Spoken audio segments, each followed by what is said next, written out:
Tak, nima sababdan odam 8-9 soat uxlasa ham to'ymaydi?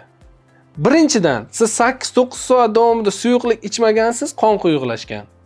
Kechasi ham kapelnisdan uxlab qo'yib uxlamaydi-ku odam, to'g'rimi?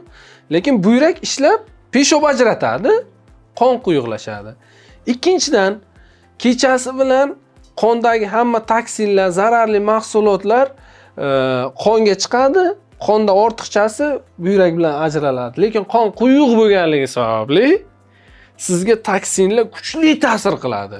Ertalab uyg'onishingiz qiyin bo'ladi.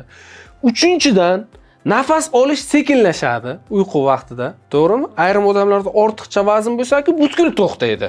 Ba'zi turib bo'lib qoladi.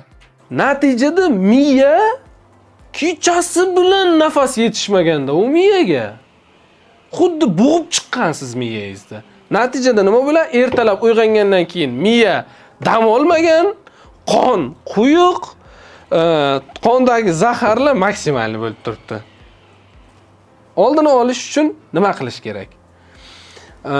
Birinchidan, uyqudan oldin toza suv ichish kerak. Uyg'onganingizda toza suv bilan boshlash kerak kunni. Ikkinchidan, haddan tashqari zaharli, zararli, rangli nimalarnidir yeb uxlamang. Va uchinchidan, albatta gemoglobiningiz yetarli darajada bo'lishi kerak. Shu uchun toza havoda uxlasa odam to'yib uyg'onadi. Va qoningizni ko'paytirishning eng oddiy usullaridan biri bu Numa Gemoglobin Plus. To'liq ma'lumot uchun kommentariyga qon so'zini yozib qoldiring.